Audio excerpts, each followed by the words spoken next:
Good morning, everyone. Thank you for being here on this Saturday morning. I called this press conference to update residents so they can know about an incident that developed here yesterday in East Atlantic Beach. I'm proud to be joined today by Nassau County Executive Laura Curran, New York State Senator Todd Kaminsky, Assemblywoman Missy Miller, Town of Hempstead Councilman Bruce Blakeman, Nassau County Police Commissioner Patrick Ryder, and our Town of Hempstead Parks Commissioner Dan Lino. I'd first like to thank the men and women of the Town of Hempstead Parks Department and Public Safety Offices for all their hard work they put in yesterday to deal with this situation. So late yesterday afternoon, town beach officials discovered a large amount of medical waste had washed up and was scattered on the beach along the shoreline. Nassau County health officials and police were notified, and we ordered a closure of this beach. The objects found consisted of between 50 and 60 assorted items of medical waste, including approximately 35 assorted syringes and needles, and of various loose trash with medical markings on them. As a result, our office immediately notified nearby municipalities, including Long Beach to our east and the village of Atlantic Beach to our west. And we asked these municipalities to remain vigilant to look for any debris that may wash up on their shoreline. We also notified local civic associations and local community leaders and elected officials so they would be aware of the situation developing here in East Atlantic Beach. So this beach will remain closed for the rest of the day so that our Parks Department can assess the conditions after 2 high tides. This morning, after the last high tide, our parks crew did another sweep of the beach with raking equipment and by hand. I'm happy to report that they did not turn up any needles, syringes, or medical waste. Likewise, officials will perform another sweep this afternoon after the next high tide before making any recommendations about whether or not we will reopen the beach. The health and safety of our beachgoers and our staff is of paramount concern, so we want to be absolutely sure that wherever this medical waste came from, it's not still lingering to wash up again with the next tide. It is imperative for all our residents that if you see something, you say something. Please immediately notify a park official or a lifeguard, and do not, I repeat, do not try to touch any medical item yourself. Most blood diseases are not able to survive outside the body, especially when they're exposed to salt water and air, but nevertheless, it's always recommended that if you are exposed to a needle or a syringe, you call EMS immediately and get medical attention right away. With that, I'd like to turn over the podium now to our Police Commissioner, Patrick Ryder, who will detail the investigation that the police are taking with respect to this incident. Thank you, Commissioner. Thank you. Good morning. At approximately 5:30 yesterday afternoon, the lifeguard, while on duty here at the beach, started to recover some medical waste, that being hypodermic needles and some other items that will be tested. Those items were contained and put into a Gatorade bottle by the lifeguard. We do not recommend anybody touching them. The lifeguard is trained in that, took the proper precautions so the needles did not wash back into the water, and then we contacted the Nassau County PD, came down with our police medics. They placed it into what's called the Sharpie box. The area of concern was between Ohio and Clayton, right here in this behind us. You can see our Marine Bureau is out there now looking to see if any other bags have washed up. The concern is where the bag comes from. The 4th Squad will investigate that. We've been in contact with both DEC, NYPD, New York State Park Police, New York State Police, and of course the Town of Hempstead Constable. We'll be looking for that. This could have been a bag of trash that was thrown into the garbage by somebody in a canal and just circulated back around. It is very contained at this time, but all of our beaches will be looked at today and monitored throughout the weekend to make sure nothing else, as it always is, to make sure nothing else is being washed up. The investigation will continue with the 4th Squad. They will take these items, they will have them tested, and we'll see if they come back. There could have been somebody from that is a diabetic and their trash just got misplaced or pulled into the water, or it could have been something that was illegal dumped. No matter what, it's a hazard for our beaches, and we will continue the investigation. Thank you. Thank you, Commissioner. County Executive, would you like to say a few words? Thank you very much, Supervisor, for bringing this very important issue to our attention. So as the Commissioner just said, the County Police is working very closely with the Bay Constables. We're also working with Suffolk County Police, with New York City Police, with also the State Parks Police and the New York State Police, just regular police, to get to the bottom of where these came from and make sure that if we can contain more, if we can find more and contain more, to make sure that our beaches are safe. I also want to stress that we're working very closely with our health department to find out what the actual danger is. So thank you very much. Senator, would you like to say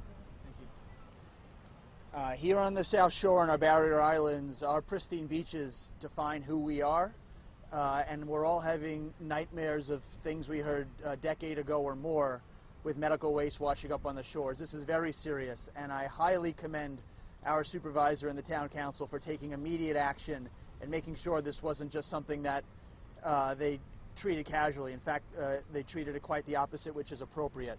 I've spoken to the Department of Environmental Conservation. Our state DEC is launching an investigation to determine the origins of where this had come from, and we'll work in conjunction with Commissioner Ryder and the County Executive's Office. And we intend to treat this as seriously as possible. Let's hope this was a one-off casual incident, that it's not part of some greater systemic problem, but we have to be as vigilant as possible, and I'm glad we're all standing here today in a bipartisan fashion, ready to let the public know that this won't be tolerated, and public safety is of the utmost importance. Thank you. Good morning. As reported so far, this appears to be just one bag that has washed up. We will be watching for the next high tide to see if anything else washes up. The DEC is looking into it and working with local officials to see if we can get to the bottom of where it came from. We are getting questions, a lot of questions from residents to see if the dredging has anything to do with it. The DEC will be looking into that as well. We will be trying to get to the bottom of it. They are working on it. We are taking the concerns very, very seriously. So everybody is working together, which is what we're really, really pleased about. As Senator Kaminsky said, we're very, very proud of our beaches here. They are gorgeous, pristine, beautiful beaches, and we will make sure that they stay that way.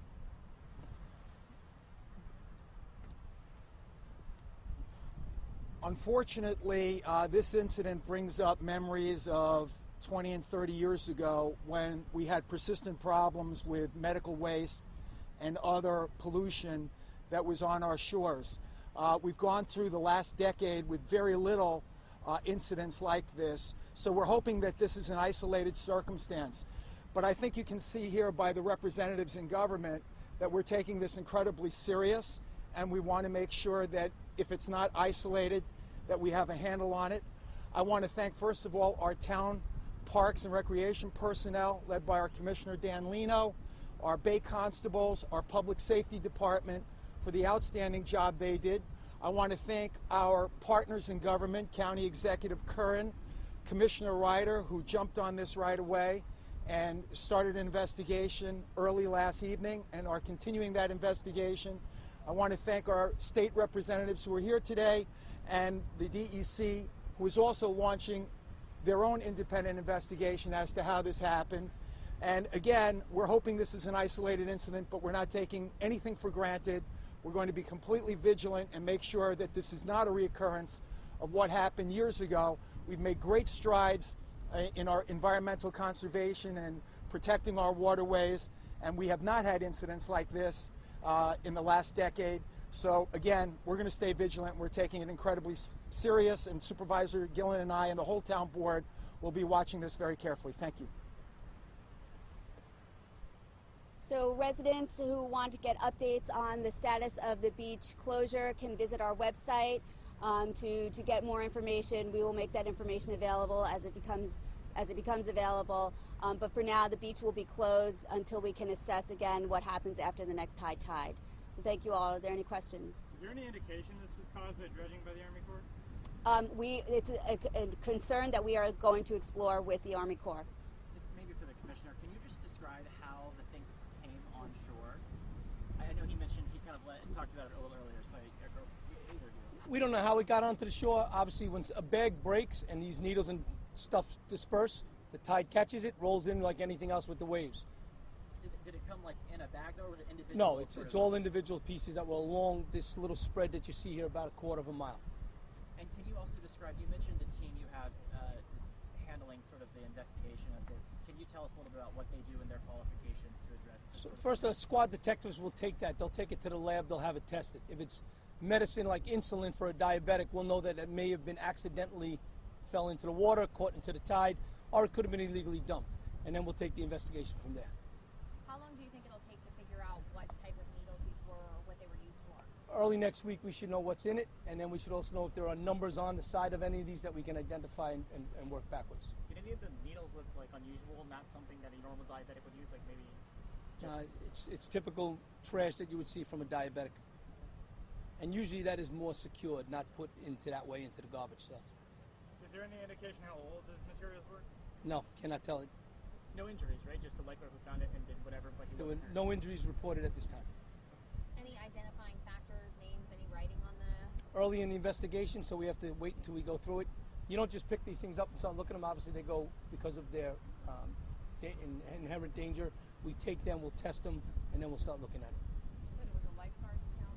Yeah, lifeguard did a good job, did an excellent job. And along with the town of Hempstead, the constable, all did a good job securing it and notifying us. And then we bring in our police medics and they secure it. What type of safety concern really could this have been if, if the lifeguard didn't find it? Well, I mean, the concern is always that a resident finds it by stepping on it, or gets injured by a needle, or somehow comes into contact with potentially contaminated material. So, luckily, to date, we think that situation did not happen, and we have no reported injuries. Thank you. Thank you, everybody.